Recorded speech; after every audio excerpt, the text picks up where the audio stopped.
Ja, servus und herzlich willkommen zu einer neuen Guide. Heute möchte ich euch mal den guten Kennen etwas näher bringen und euch meine Geheimtipps geben, wie ich ihn spiele. Aktuell ist Kennen sogar mein meistgespielter Champion, obwohl ich eigentlich generell mehr Supporter als Toplaner spiele. Aber Kennen macht mir halt enorm viel Spaß und das ist für mich auch das Wichtigste. Gehen wir als erstes Kennens Skills durch. Da haben wir erstmal die Passive, die bewirkt, dass alle Fähigkeiten von Kennen beim Gegner 6 Sekunden lang quasi eine elektrische Aufladung hinterlassen. Schafft man es, beim Gegner 3 Aufladungen abzugeben, wird dieser jedes Mal gestunt und Kennen erhält 25 Energie zurück. Kennens erster Skill, den ich maxe, ist Q.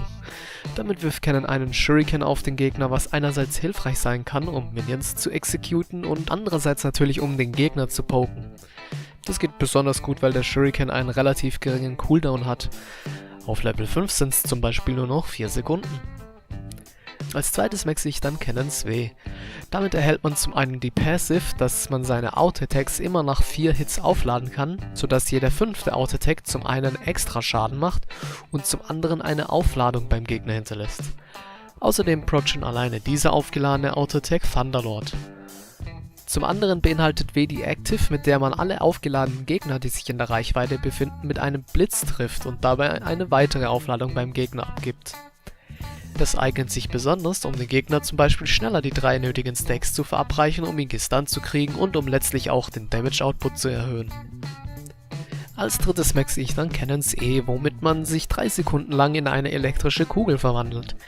In dieser Form kann Kennen zwar nicht mehr auto-attacken, sich aber sehr schnell bewegen und Gegner sowie Einheiten durchdringen, wobei Kennen zusätzlich Rüstung und Magieresistenz erhält. Wenn sich Kennen außerdem durch einen Gegner bewegt, gibt er dabei eine elektrische Aufladung ab, verursacht Schaden und stellt einmalig 40 Energie wieder her.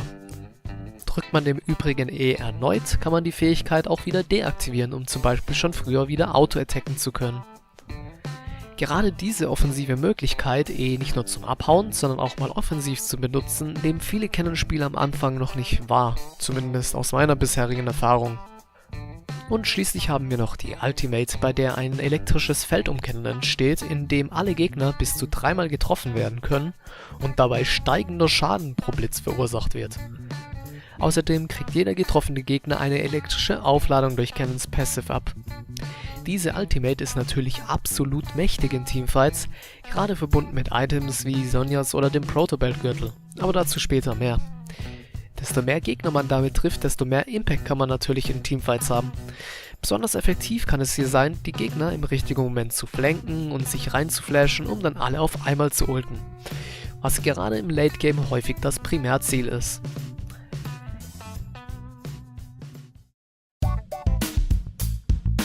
Gehen wir jetzt aber nochmal mehr auf die Lane-Phase ein. Bei Kennen kommt es hier nämlich vor allem darauf an, in welcher Reihenfolge man seine Fähigkeiten benutzt, beziehungsweise wie man sie am besten kombiniert, um die Lane zu dominieren. Zum Beispiel kann man mit E und W besonders schnell farmen. Am Anfang kommt es aber vor allem darauf an, seinen Gegner zu zonen, dabei aber gleichzeitig wachsam vor Ganks zu sein. Deswegen zum einen immer dran denken, regelmäßig Red Wards zu kaufen und zu warden, und zum anderen sollte man sein E nicht unnötig verschwenden und es optimalerweise so managen, dass man es bei einem eventuellen Gank ready hat. Um den Gegner möglichst gut zu zonen und die Lane zu dominieren, muss man meiner Meinung nach ein Gleichgewicht finden zwischen Farmen und Gegnerpoken. Zum Beispiel versuche ich den Gegner immer mit meinem durch W aufgeladenen Auto-Attack zu treffen, wenn er sich zu nah rantrauen sollte, oder ihm ein Q in die Fresse zu werfen. Aber wie gesagt, nur in dem Maße, dass man nicht immer seine Minions misst. Ich versuche natürlich oft dem Gegner die 3 nötigen Stacks zu verpassen, um ihn zu stunnen. Und ich denke, man sollte hierbei auch mal ausnutzen, dass die Aufladungen immerhin 6 Sekunden lang auf dem Gegner bestehen bleiben. Das heißt, man muss nicht immer unbedingt sofort W drücken, wenn man kann. Stattdessen kann man auch mal ein paar Sekunden abwarten und dann den Gegner die zweite Aufladung reindrücken, sodass der Gegner insgesamt immer möglichst lange seine Stacks behält und man somit mehr Zeit hat, seine 3 Aufladungen regelmäßig durchzukriegen. Gegen Gegner, die offensiv spielen und zum Beispiel wie Akali oder Tryndar einen Gap Closer haben, hebe ich meinen durch W aufgeladenen Auto-Attack manchmal auch auf, damit ich dem Gegner in einem Falle, dass er mich engaged, mit einem Auto-Attack W und E direkt gestunt kriege. Alternativ könnte man hier aber auch Q, W und E oder Q, E, W benutzen. Wenn man dann die Lane dominiert, kann es außerdem von Vorteil sein, die Lane lieber mal zu freezen und Minions nur zu last hitten, um weniger gankbar zu sein und dafür zu sorgen, dass der Gegner mehr Minions misst und am besten nicht mal in Experience Range ist. Gehen wir als nächstes die Masteries durch. In Ferocity habe ich als erstes Zauberei für mehr Schaden genommen, danach Schwäche zeigen, was am ehesten im späteren Spielverlauf in Fights von Vorteil ist, wenn man zum Beispiel mit seiner Ulti mehrere Gegner gleichzeitig trifft. Man könnte aber theoretisch auch frisches Blut oder Fraß auswählen, je nachdem ob man etwas mehr Poke Damage oder Sustain in der Lane-Phase haben will. Dann Vampirismus für ein bisschen mehr Lebensraum und Kampfmeditation für noch etwas zusätzlichen Schaden. Wobei man hier vielleicht auch zweischneidiges Schwert oder Kopfgeldjäger vertreten könnte, wenn man besonders selbstbewusst ist.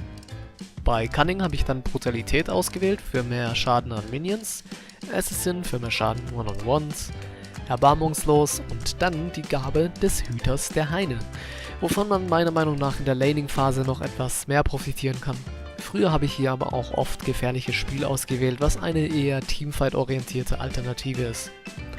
Und zu guter Letzt nehme ich noch Präzision und natürlich Thunderlord, was man mit Cannon sehr gut und oft proggen kann.